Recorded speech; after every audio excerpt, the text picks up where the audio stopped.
Hello there. The latest incarnation of law-breaking is 3 pro-Palestine protesters trying to bring the roof of a Southampton factory down with mallets this morning.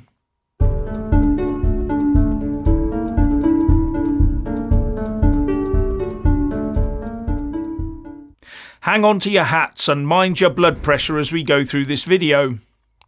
We are now in the absurd position that while the government is being lambasted at every hint it might go against international law, there are protesters out there who think they have the God-given right to tear down anything they like in the pursuit of what they deem to be the righteous path, even if it blatantly breaks the law.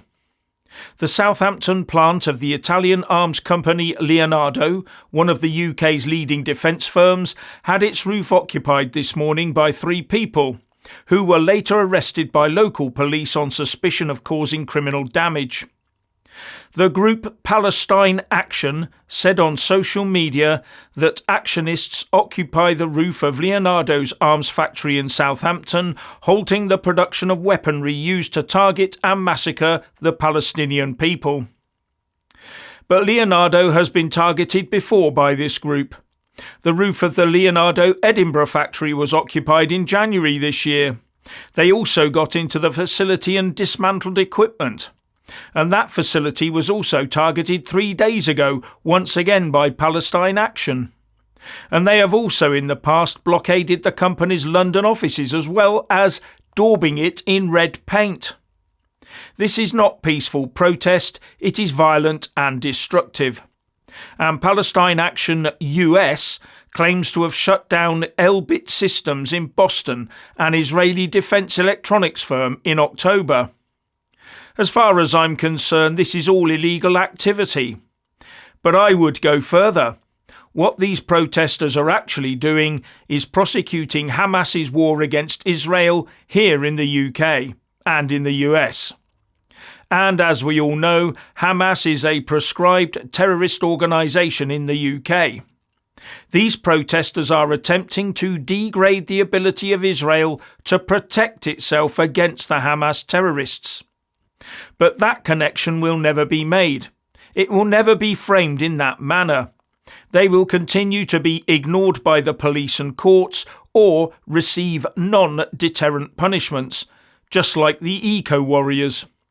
They probably deem a UK punishment as a soft cost well worth paying. Judges should heed that well. Now, Palestine Action is actively and publicly asking for funding and people so that they can continue to target defence companies. It has a .org website calling for direct action against Israel's arms trade in Britain. So much for the government's new flagship Online Safety Act. Why is this tolerated? I did a quick Who Is search on their domain name and everything was redacted except for one name, Huda Amouri. And there is a Huda Amouri listed in the New Arab as a co-founder of the direct action network Palestine Action and has conducted extensive research and campaigns targeting British complicity with Israeli apartheid. But it might be a different person, of course. And they declare on their website that those arrested and imprisoned as a result of their actions for this group are political prisoners. And you can go on one of their direct action and arrest preparation courses. If they expect arrest, then one assumes they might potentially be involving themselves in unlawful activity. They then proudly show the upcoming trials resulting from their alleged law-breaking. If this isn't some sort of incitement to cause criminal damage, then what does incitement to cause criminal damage actually look like? The police must know about this organisation and know how they operate. They just must. But the authorities do nothing. Why? Were this one of the famed far right-wing organisations that the police keep saying we should all be worried about, the battering rams and armed police would have gate-crashed it at the first sniff of activity. Look at what happened to the Reclaim UK leader, Lawrence Fox, when he was deemed to have incited vandalising ULEZ cameras. Criminal damage that I could not possibly condone, of course. He has a house raid by multiple police officers. Anyway, this is the sort of thing that makes ordinary people mad with rage. We're told our government is supporting Israel after the horrific attack it suffered at the hands of Hamas, and then we have this drip, drip, drip of what seems to be acceptable damage by protesters. This is what gets ordinary people to start questioning the motives of our law enforcement bodies, our police, security services, the courts and the judges. You get the impression that all their own darling little Tarquins are involved and might get a carefully polished nail damaged if they enforce the law against them.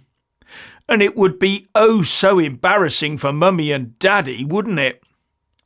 Now, because this group can continue to operate openly without hindrance, then I'm assuming the police don't think they're breaking the law. Well, that's their usual defence these days, isn't it? Wonder what would happen if a certain Mr. Robinson set up something along similar lines. Well, you know what would happen. Broken heads. We're being fed a load of old cobblers by our uniparty establishment. Say one thing, do lots of very expensive inaction that leads absolutely nowhere and advances the well-being of us ordinary mortals not one jot, and piss us all off more in the process when we find out nothing has changed or ever will. As far as I see it, the police have lost control of our streets to those on the left and those who wish to destroy our nation, while hammering even the tiniest glimmer of patriotism and pride in our country. And having groups like this that can just go around operating in this manner is a travesty. And you have to wonder how many other groups get up to this sort of behaviour. And now we learn that Rishi Sunak has further infuriated his own party by appointing vocal supporter of Black Lives Matter, Newbury MP Laura Farris, as a Home Office junior minister. Is this another one slotted into the blob that is not on the side of the ordinary natural Brit? Richard. Yes, the police are losing control of Britain's streets. And the only people they seem to want to arrest these days are those who hold traditional British values. You can desecrate a war memorial, but you can't pray silently in your own head in certain public spaces. In 21st century Britain, you can chant in the streets for the Jews to be removed from the face of the earth.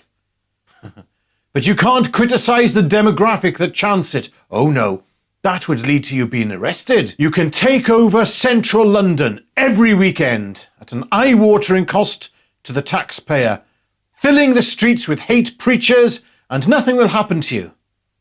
But if you use the wrong pronoun, oh my goodness, you will be taken away for committing a serious hate crime. Indeed, in 21st century Britain, you can shoplift to your heart's content and commit burglary. Nothing will happen.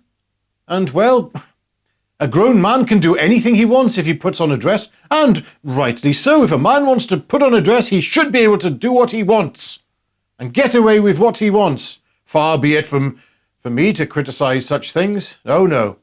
I myself have considered putting on a dress and, well, a dress made up of Palestinian flags, and then I can go drink driving because, let's face it, there's no way I could ever be arrested for that, is there? Or maybe I should be a dealer of certain things that go up your nose. Can you imagine it? You're nicked! Put them bags of white powder down now! Oh. Sorry. Wait, that's a lovely dress you're wearing. Okay, stand down, men.